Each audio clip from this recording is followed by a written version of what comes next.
அலைக்கும் வரஹ்மத்துல்லாஹி வபரகாத்துஹு. பிஸ்மில்லாஹிர் ரஹ்மானிர் ரஹீம். ஒரு நபித்தோழர் ஒரு சஹாபியினுடைய மரணத்தை கேட்டு அந்த அர்ஷில் இருக்கக்கூடிய வானவர்களே ஒரு நிமிஷம் நடுநடுங்கி போனார்களாம். யார் அந்த சஹாபி, யார் அந்த நபித்தோழர்?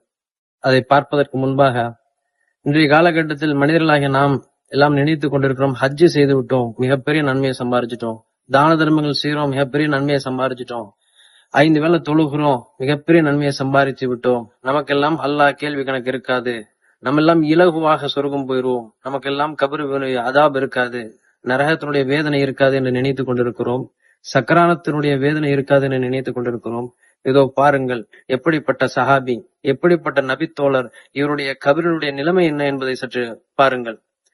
ஜிப்ரீல் அலைஹிஸ்ஸலாம் வானத்திலிருந்து இறங்கி நபிகள் நாயகம் ஸல்லல்லாஹு அலைஹி வஸல்லம் அவர்களிடத்தில் சொல்றாங்க, நபிகள் நாயகமே, இன்றைய தினத்தில் வானவரத்தில் உள்ளவர்களும் பூமியில் உள்ளவர்களும் வருத்தப்படக்கூடிய ஒரு நாளாக இன்றைக்கு இறந்து கொண்டிருக்கிறது என்று சொல்கிறார்கள். நபிகள் நாயகம் ஸல்லல்லாஹு அலைஹி வஸல்லம் அவர்கள் கேட்ட உடனேயே, கேட்ட மாத்திரத்திலேயே ஓடி ஓடி செல்கிறார்கள், சட்டையை கூட அணியாமல் ஓடி ஓடி செல்கிறார்கள். சென்று அந்த நபித்தோழரை பார்க்கிறார்கள். சஅத் இப்னு முஆத் அவருடைய உயிர் தொண்டை குழியை அடையக்கூடிய நேரத்தில் நபிகள் நாயகம் ஸல்லல்லாஹு அலைஹி வஸல்லம் அவர்களை கட்டி அணைத்து அவருடைய தோளில் வைத்து சொல்கிறார்கள், யா சஅத் என்று சொல்கிறார்கள்.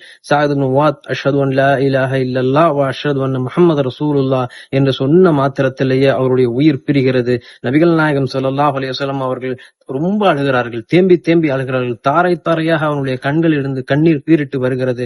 பிறகு நபிகள் நாயகம் ஸல்லல்லாஹு அலைஹி வஸல்லம் அவர்கள் கையாலே அவர் குளிப்பாட்டப்படுகிறார். நபிகள் நாயகத்தினுடைய கையாலே அவர் கஃனிடப்படுகிறார்கள். நபிகள் நாயகம் ஸல்லல்லாஹு அலைஹி வஸல்லம் தன்னுடைய தோளில் போட்டவாறு அவர் நடக்கிறார்கள், தென்னி தென்னி நடக்கிறார்கள். சஹாபாக்கள் கேட்கிறார்கள், நபியே, ஏன் இப்படி தென்னி தென்னி நடக்கிறீர்கள் என்று.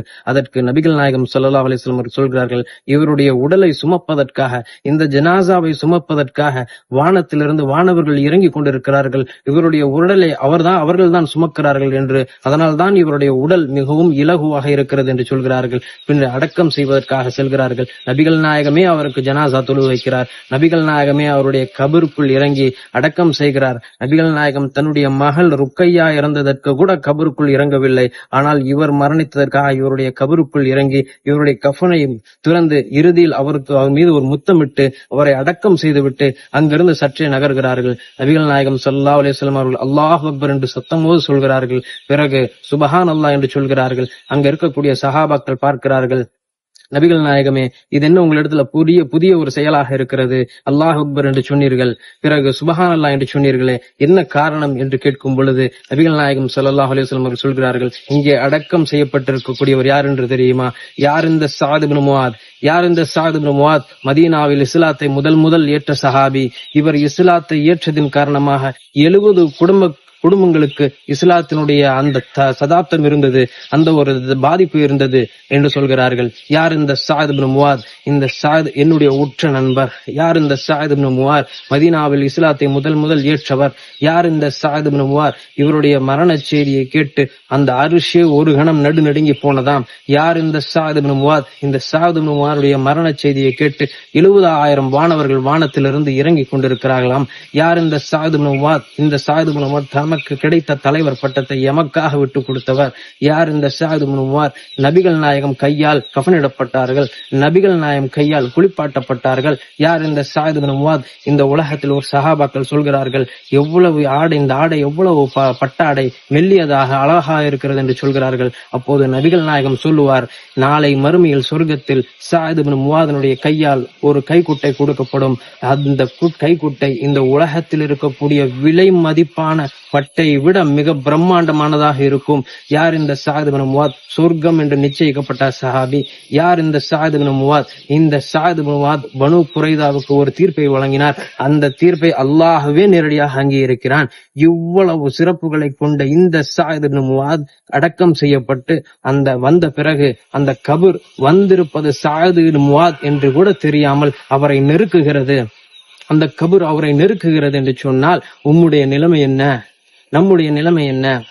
இத்தனை ஒரு நிலைகளுக்கும் எத்தனை ஒரு பெயருக்கும் சொந்தக்காரரான சஅத் இப்னு முஆத் ரலியல்லாஹு அன்ஹு அவர்களுக்கே இந்த ஒரு நிலைமை என்று சொன்னால், நாம் எல்லாம் இன்றைக்கு நம்மை நாமே சொல்லிக் கொண்டிருக்கிறோமே, நான் இந்த அளவுக்கு நன்மை செய்து கொண்டிருக்கிறேன், நான் இந்த அளவுக்கு நன்மைகளை சம்பாதித்து வைத்திருக்கிறேன், நிச்சயமாக எனக்கு கேள்வி கணக்கு இருக்காது என்று சொல்கிறோமே, எனக்கு கபிரினுடைய அதாப் இருக்காது என்று சொல்கிறோமே. அல்லாஹ்வே நபிகள் நாயகமே சொல்கிறாங்க, அல்லாஹ்வே சொல்கிறான், இந்த உலகத்தில் ஒரு மனிதருக்கு கபிரினுடைய அதாப் இருக்கக்கூடாது என்று சொன்னால் அது சாயதை தவிர வேற யாருக்குமே இல்லை என்று சொல்கிறார்கள். இமாம் புகாரி ரஹிமஹுல்லா அவர்கள் 3803 ஹதீஸ்ல பதிவு செய்கிறார்கள். இத்தனை சிறப்புக்கும் சொந்தக்காரர் இந்த சாயித் பின் முஆத் ரலியல்லாஹு அன்ஹு அவர்கள். அவர்களுக்கே இந்த நிலைமை என்று சொன்னால் நம்முடைய நிலைமை என்ன, உங்களுடைய நிலைமை என்ன? அதனால் அதிகமான நன்மையை சம்பாதிப்போம். கபரு வேதனையிலிருந்தும் நரக வேதனையிலிருந்தும் அல்லாஹ்விடத்திலே பாதுகாப்பு கேட்போம். அல்லாஹ்வுடைய கருணையால் மட்டுமே இதன் நிகழும். அல்லாஹ்விடத்திலே, அந்த கருணையாளனிடத்திலே நாம் கருணை எதிர்பார்க்கக்கூடியவர்களாக இருக்க வேண்டும். இன்னும் அல்லாஹ்வுடைய பாதையில நன்மையை ஏவி தீமையை தடுக்கக்கூடிய ஒரு நல்ல அடியானாக நாம் இருக்க வேண்டும். இன்ஷா அல்லாஹ் நாளை மறுமையில் ஜன்னத்துல் ஃபிர்தௌஸ் என்ற உயர்ந்த சொர்க்கத்தை அடையக்கூடிய பாக்கியத்தை உங்களுக்கும் எனக்கும் உம்முடைய குடும்பத்தாருக்கும் எம்முடைய குடும்பத்தாருக்கும் அல்லாஹ் தந்தருள் புரிவானாக. அஸ்ஸலாமு அலைக்கும் வரஹ்மத்துல்லாஹி வபரகாத்துஹு.